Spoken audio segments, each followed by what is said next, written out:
le rythme de la grâce qu'il vit. Je souhaite que tout le monde puisse simplement regarder la vie de notre Seigneur Jésus et de ne pas avoir cette idée, si je ne fais rien, rien ne se passera. C'est vrai pour le monde, mais ce n'est pas vrai pour l'enfant de Dieu. Vous savez, quand vous vous reposez du travail, mais quand vous travaillez, Dieu se repose. Je crois que chaque ministère, chaque pasteur, chaque leader a une équipe ou une mission pour laquelle Dieu l'a élevé. Et la mienne est de redécouvrir l'évangile de la grâce.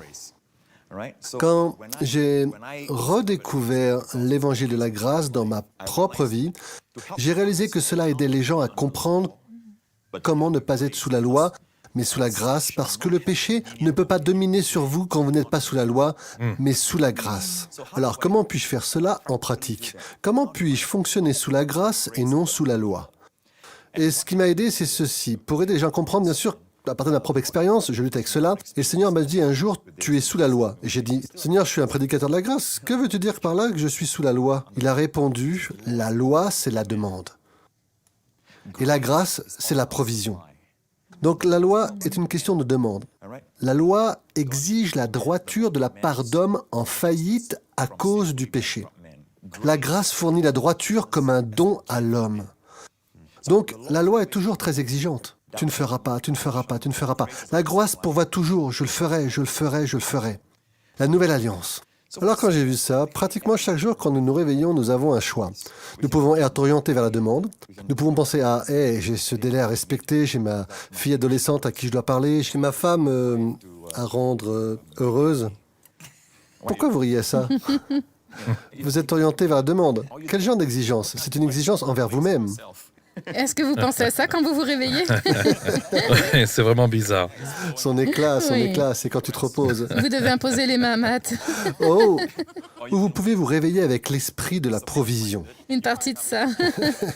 Bon, d'accord. Même si je vais m'occuper de ma femme, la provision de la sagesse sera là. La provision de grâce et de miséricorde sera là. Ouais. C'est une question de perspective. La repentance, si vous voulez. Parce que la repentance est un changement d'esprit. Donc, je sais que beaucoup de gens luttent avec leur santé. Vous savez, ils ont peut-être reçu un mauvais diagnostic aujourd'hui. Je sais à quel point c'est épuisant. Il arrive parfois comme un camion Mack, j'en suis sûre, pour beaucoup de gens. Comment faites-vous? Parce que je sais qu'il faut un moment pour juste partir. Je dois d'abord inverser les choses ici. Je pense que le champ de bataille est dans l'esprit. Aider ceux d'entre nous qui ont reçu un mauvais diagnostic à se ressaisir, à commencer à croire et à ce que nous disons, parce que je sais que ce que nous disons dans ces moments-là a un effet si étonnant sur nos corps, sur nos esprits, sur nos pensées.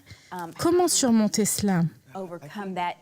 Et laisser tomber ce que nous pensons devoir faire pour prendre soin de nous quand nous savons que Dieu nous a pris en charge. Vous savez, l'hébreu Rapha pour la guérison, Jéhovah Rapha et la guérison. Mais l'étymologie, la racine de Rapha est Rapha, avec un hey, qui signifie détendu, laisser aller. Il y a donc un verset qui dit qu'un cœur détendu est la vie de la chair. Wow. Très souvent, nous enseignons la confession de foi. Nous venons de ce genre de milieu, nous confessons. Il était malade, il a confessé par ses meurtrissures, certains guérissent. Mais si vous n'enseignez pas aux gens à se débarrasser de leur stress, de leurs soucis et de leur anxiété, ils peuvent confesser par peur, confesser à cause de l'anxiété. Nous avons vu des gens qui sont désespérés, oui, et ils diront tout ce que vous voulez qu'ils disent. Je pense que la première chose que nous devons partager avec eux est comment laisser aller cette inquiétude, que Dieu prend soin de vous. La raison pour laquelle il est dit de jeter tous vos soucis car il prend soin de vous. Et regardez les oiseaux du ciel, Jésus dit. Ils ne s'inquiètent pas de savoir d'où viennent leur nourriture. Et même sur le trottoir, vous pouvez les voir picorer sur la chaussée en béton, non? Que mangent-ils? Et nous demandons si Dieu prend soin des oiseaux. N'avez-vous pas plus de valeur qu'eux, dit Jésus? Je pense que bien souvent, nous devons commencer par lâcher la peur, l'anxiété et l'inquiétude avant de pouvoir enseigner aux gens comment recevoir la guérison. Souvent, je constate que ce sont les gens qui, pour une raison quelconque, ne s'inquiètent plus autant de leur état.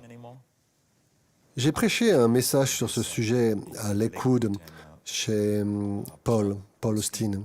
J'ai dit « Docteur ». Il m'a dit ceci après le sermon. Il a dit ceci et c'est tellement vrai.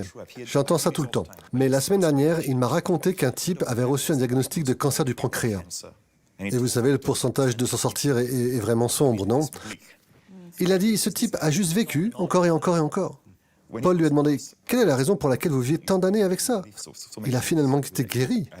Mais il dit qu'il a dit que « Eh bien, je ne m'inquiète pas pour ça. Je sais que Dieu prend soin de moi. » Je pense qu'il y a une clé là. Vous savez que nous avons besoin de redécouvrir. Que nous devons être attentifs à la provision. Si vous êtes malade, la provision va vers vous. Elle peut ne pas se manifester complètement d'une seule fois, mais 34 signifie que vous êtes à 74 de guérir. C'est ça. Oui. Mais 64 est l'étape suivante. Maintenant, vous êtes plus guéri que malade. Si vous avez encore des symptômes, n'abandonnez pas. Le meilleur de Dieu pour vous est que vous receviez la guérison de lui. Quelle est l'alternative de s'accrocher fermement et de ne pas vivre la vie de lâcher prise? Vous savez, je regarde votre propre vie. Il ne s'agit pas seulement de moi et de ce que Dieu a fait à travers moi. Et je veux répéter que ce que Dieu a fait à travers moi, souvent, parfois, je laisse aller. Les gens disent que rien ne va se passer, mais quand vous laissez aller, Dieu travaille en vous, à travers vous. Quand je regarde votre propre vie, je me souviens que lorsque vous êtes allé dans certains de ces endroits difficiles et dangereux du monde, vous ne vous êtes pas inquiété. Vous étiez dans un endroit dangereux, mais vous ne vous êtes pas inquiété parce que vous m'avez dit que vous connaissiez la souveraineté de Dieu. Donc, parce que vous connaissiez la souveraineté de Dieu, vous avez su lâcher prise. Et Dieu vous a protégé. Et regarde ce que vous avez fait ces dernières années. Vous avez une lourde tâche à accomplir, mais pourtant vous êtes toujours si détendu. Donc, il ne s'agit pas seulement de construire une église, c'est qu'il s'agisse d'une organisation comme TBN, qui est le numéro 1 dans le monde, mais vous avez beaucoup de responsabilités. Pourtant, je vois que vous êtes toujours aussi détendu. Vous êtes toujours un type cool. Je ne suis pas là en train de vous flatter, non, je dis juste la vérité. Jésus, personne n'a accompli plus que lui en 3 ans et demi. Pourtant, personne n'était plus détendu que lui. Wow. Il avait toujours du temps pour chaque personne, du temps pour s'arrêter, faire demi-tour sur le chemin pour ressusciter la fille de Jairus ou pour la guérir. Il s'est arrêté et a passé du temps avec cette dame qui a été guérie par derrière, parce qu'il ne peut pas la laisser recevoir par derrière, parce que dans l'Ancien Testament, Moïse a vu Dieu par derrière, et dans l'Ancien Testament, les hommes péchaient toujours. Sous la loi, Dieu est toujours en train de repartir. Donc ils ont toujours vu Dieu par derrière. Au lieu de la malédiction, au lieu de la condamnation, Jésus ne peut pas la laisser recevoir par derrière. Il se retourne pour qu'elle voie son visage, qu'il l'aime, il veut qu'elle ait cette guérison. Il lui a dit, va dans la paix et la tranquillité d'esprit. Donc personne n'a accompli autant de choses que lui. Même lui a pris du temps avec la fille de Jairus est morte, et pourtant il a eu le temps d'aller là-bas et de la ressusciter d'entre les morts. Ainsi la cadence, le rythme de la grâce qu'il vit. Je souhaite que tout le monde puisse simplement regarder la vie de notre Seigneur Jésus et de ne pas avoir cette idée, si je ne fais rien, rien ne se passera. C'est vrai pour le monde, mais ce n'est pas vrai pour l'enfant de Dieu. Vous savez, quand vous vous reposez, Dieu travaille, mais quand vous travaillez, Dieu se repose. C'est pourquoi il m'a dit, j'ai écrit ça dans mon livre aussi, il y a de nombreuses années, il a dit que lorsque vous vous reposez, je travaille. Waouh, la productivité du Wow. repos. C'est une révélation étonnante qu'en fait, en gros, quelque part, hors caméra, vous décriviez, vous avez presque vu une sorte de vision et que vous avez vu le ravitaillement arriver, vous avez en quelque sorte repris. Vous pouvez nous en parler? Un jour, je priais et j'ai eu une vision intérieure de tuyaux dorés, souples et flexibles, venant du ciel et dispensant de l'huile dorée sur un croyant. Ainsi, un tuyau fournissait la sagesse financière, un autre tuyau fournissait la santé et la guérison, un autre tuyau donnait de la sagesse pour son mariage, une autre source était la bénédiction dans sa marche avec Dieu. Quand j'ai vu cette réserve d'huile dorée, plus tard, j'ai demandé au Seigneur la confirmation de cette vision. Je suis toujours très prudent avec les visions, mais le Seigneur m'a amené à Zacharie 4, où Zacharie a vu des tuyaux d'or fournissant de l'huile d'or sur la menorah. Donc j'ai eu la confirmation et dans cette vision, j'ai vu ce croyant.